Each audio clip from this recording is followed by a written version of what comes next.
கவலைகள் நீக்கிட அழைக்கிறார் அன்பர், கண்ணீரை மாற்றிட அழைக்கிறார் அன்பர். கவலைகள் நீக்கிட அழைக்கிறார் அன்பர், கண்ணீரை மாற்றிட அழைக்கிறார் அன்பர். அன்பர் அழைக்கிறார், அன்பர் அழைக்கிறார், அன்பர் அழைக்கிறார், என் அன்பர் அழைக்கிறார்.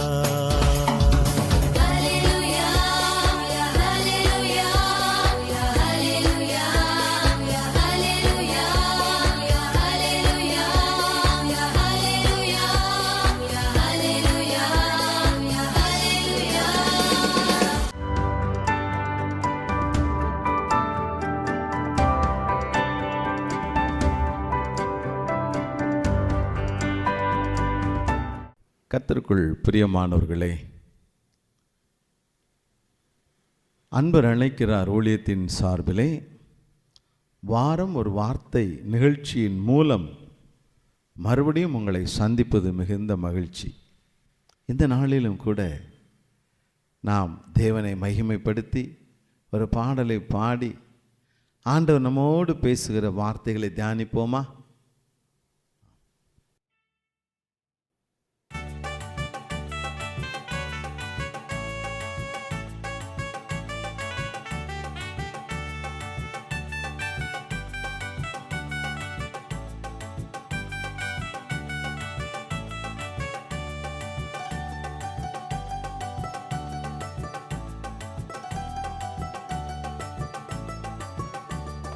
உம்மை நம்பி உந்தன் பாதம் உறுதியாய் பற்றி கொண்டோ, ஒருபோதும் கைவிட மாட்டீ. உம்மை நம்பி உந்தன் பாதம் உறுதியாய் பற்றி கொண்டோ, ஒருபோதும் கைவிட மாட்டீ.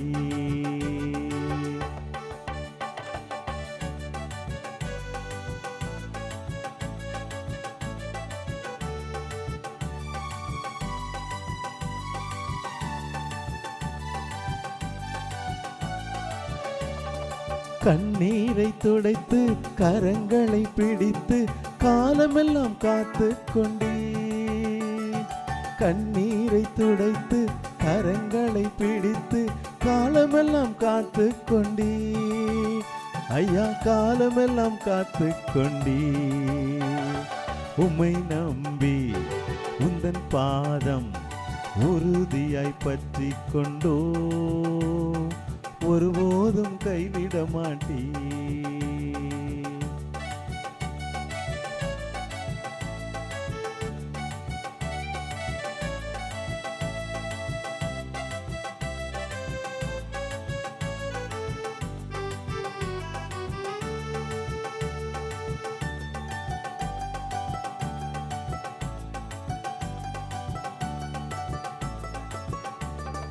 மகனாக மகளாக அப்பா என்றழைக்கும் உரிமையை எனக்கு தந்தீ.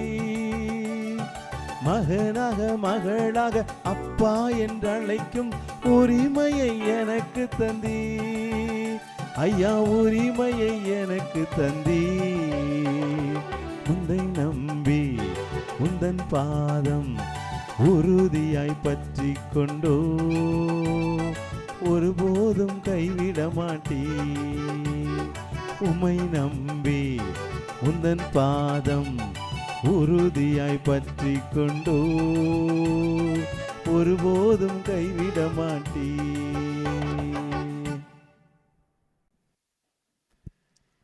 கர்த்தருக்குள் பிரியமானவர்களே, இந்த நாளிலும் தேவ செய்திக்காக ஆண்டவர் கொடுத்த வேத பகுதி நீதிமொழிகளின் புஸ்தகம் 28ஆம் அதிகாரம்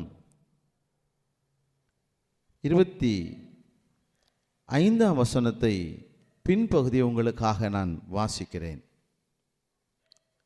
கர்த்தரை நம்புகிறவனோ செழிப்பான். பிரியமானவர்களே, சாலமோன் ஞானி அவர் இந்த நீதிமொழிகளை எழுதுகிற பொழுது அநேக காரியங்களை விளக்கமாக கூறியிருக்கிறார். இங்கே அவர் சொல்லி இருக்கிற காரியம் மிகுந்த ஒரு சந்தோஷத்தை தருகிறதாய் காணப்படுகிறது. கர்த்தரை நம்புகிறவனோ செழிப்பான் என்று. பிரியமான தேவ பிள்ளைகளே, கர்த்தரை நம்புகிற யாராக இருந்தாலும் அவர்கள் செழிப்பார்கள் என்ற அந்த வசனத்தின் கருத்தை நாம் உணர வேண்டியவர்களாக இருக்கிறோம். வேதத்திலே நான் சற்று தியானிக்கும் பொழுது ஆண்டவரை அதிகமாக நம்பி செழித்தவர்கள் யார் என்று ஆண்டவரிடத்திலே காத்திருந்த பொழுது ஆண்டவர் எனக்கு விளக்கி காட்டின பகுதி ஆதியாகமங்களின் புஸ்தகம் 26ஆம் அதிகாரம்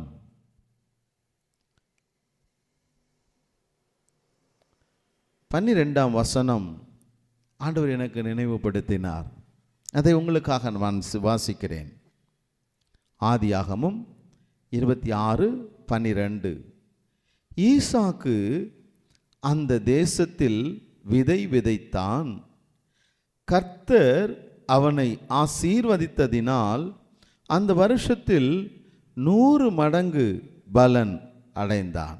கர்த்தருக்குள் பிரியமான தேவ பிள்ளைகளே, பொதுவாக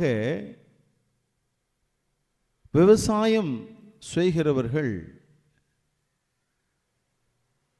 1 மடங்கு 2 மடங்கு என்று கிடைத்தாலே சந்தோஷப்பட்டு மகிழ்வார்கள். ஆனால் இங்கே ஈசாக்கு விதை விதைக்கிறார். அவர் விதை விதைத்த அந்த தேசம் அந்த நாட்களிலே எப்படி இருந்தது என்றால் பஞ்ச காலமாக இருந்தது. அந்த 26ஆம் அதிகாரம் 1ஆம் வசனத்திலே நாம் பார்க்கும் பொழுது அங்கே ஆபிரகாம் நாட்களில் உண்டான பஞ்சத்தை அல்லாமல் வேறு ஒரு பஞ்சம் உண்டாயிருந்தது என்று. பஞ்சம் இருந்ததினாலே மக்கள் உணவுக்காக கஷ்டப்படுகிறவர்கள், வாழ்க்கைக்காக கஷ்டப்படுகிறவர்களாய் காணப்படுகிறார்கள். ஆனால் உணவு பற்றாக்குறை இருந்த சூழ்நிலையிலே, பஞ்சம் காணப்பட்ட அந்த சூழ்நிலையிலே ஈசாக்கு கர்த்தரை நம்பி விதை விதைக்கிறார். ஆகவே தான் நாம் நீதிமொழிகள் 28ஆம் அதிகாரம் 25ஆம் வசனத்தில் நாம் பார்க்கும் பொழுது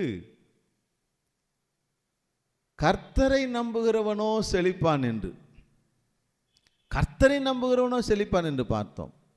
இங்கே ஈசாக்கு விதை விதைக்கிறார், கர்த்தரை நம்பி விதை விதைக்கிறார். கர்த்தர் அவரை ஆசீர்வதித்ததினால், பாருங்க, கர்த்தர் ஒரு மனிதனை ஆசீர்வதிக்கும் பொழுது அந்த ஆசீர்வாதம் மிகவும் திரட்சியாய் காணப்படும். ஒரு மனிதனுடைய தன் உழைப்பிலே, சுய பலத்திலே ஒரு மனிதன் ஒரு ஆசீர்வாதத்தை பெறுவான் என்றால் அது ஒரு சாதாரணமாக இருக்கும்.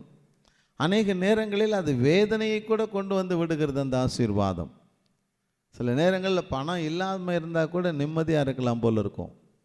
பணம் வந்ததுக்கப்புறம் பார்த்தீங்கன்னா இருக்கிற நிம்மதியெல்லாம் போய் என்ன செய்கிறது, இந்த பணத்தை வைத்து கொண்டு என்ன செய்கிறது என்று தவிக்கிறவர்களாய் மாறிவிடுவார்கள். ஆனால் இங்கே ஈசாக்கு பஞ்ச காலத்திலே அவர் விதை விதைக்கிற பொழுது என்ன நடந்ததா? ஆண்டவர் அவரை ஆசீர்வதிக்கிறார். அந்த ஆசீர்வாதம் எப்படிப்பட்டதாக இருக்கிறது? 100 மடங்கு பலன் தருகிறதா இருக்கிறது. பிரியமான தேவ பிள்ளைகளை, இன்றைக்கு பிரச்சனையோடு இருக்கிறீர்களோ, வேதனையோடு இருக்கிறீர்களோ, கலங்காதிருங்கள். ஆண்டவர் சொல்லியிருக்கிறார், ஆண்டவர் சொல்லியிருக்கிறார், கர்த்தரை நம்புகிறவனோ செழிப்பான் என்று. நம்புகிறீர்களா? விசுவாசிக்கிறீர்களா? ஆண்டவரை நோக்கி பார்ப்போமா? ஆண்டவரே, நீர் ஈசாக்கை ஆசீர்வதித்த தேவன், என்னையும் ஆசீர்வதிக்க நீர் கிருபையுள்ளவராய் இருக்கிறீரே. நீர் பாரபட்சமுள்ள தேவன் அல்லவே. கேட்போமா? கண்களை மூடி ஆண்டவரை நோக்கி பார்ப்போம். மகா இரக்கமும் கிருபையும் நிறைந்த எங்கள் அன்பின் பரம தகப்பனே, கர்த்தரை நம்புகிறவனோ செழிப்பான் என்று சாலமோன் ஞானி கூறி இருக்கிறதை நாங்கள் விசுவாசிக்கிறோம்ப்பா. நாங்கள் விசுவாசிக்கிறோம் ஆண்டவரே. பஞ்ச நாட்கள்ல ஈசாக்கு விதை விதைத்த பொழுது நீர் ஈசாக்கை ஆசீர்வதித்ததினாலே அவர் 100 மடங்கு பலன் பெற்றார் என்று பார்க்கிறோம். ஆண்டவரே, இந்த கடைசி காலங்கள் மிகவும் கடினமான காலங்களாய் காணப்படுகிறது.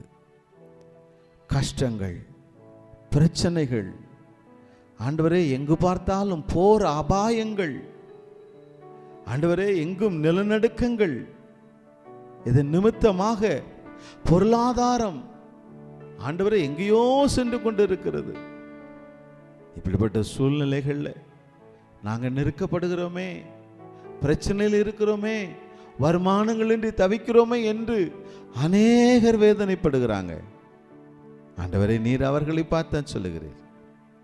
கர்த்தரை நம்புகிறவனோ செழிப்பான் என்று நாங்கள் விசுவாசிக்கிறோம். இந்த காணொளியை காண்கிற ஒவ்வொருவரும் விசுவாசிக்கும்படியாக தேவன் பலன் தரும்படியாக ஜெபிக்கிறோம். ஒவ்வொருவரையும் பலப்படுத்தும், ஆசீர்வதியும், 100 மடங்கு ஆசீர்வாதத்தை தாரும். நீங்க சொல்லி இருக்கிறீங்க, உன் கையின் பிரயாசத்தை நீ சாப்பிடுவாய், உனக்கு பாக்கியமும் நன்மையும் உண்டாயிருக்கும் என்று சொல்லி இருக்கிறீங்க. அந்த வசனங்களை நாங்கள் நம்புகிறோம் ராஜா. ஆண்டவரே, நீர் கர்த்தாவே ஆசீர்வாதங்களை கட்டளையிடுங்க, வழி நடத்துங்க. இயேசுவின் நாமத்தில் ஜெபிக்கிறோம் ஜீவனுள்ள நல்ல தகப்பனே, ஆமேன், ஆமேன். பிரியமானவர்களே, சோர்ந்து போகாதிருங்கள். கர்த்தர் உங்களை நிச்சயமாகவே ஆசீர்வதிப்பார். இந்த காணொளியை முடிந்த வரையில் மற்றவர்களுக்கு நீங்கள் பகிர்ந்தளிக்கும்படியாக உங்களை நான் உற்சாகப்படுத்துகிறேன். கர்த்தர் உங்களை ஆசீர்வதிப்பாராக. ஆமேன்.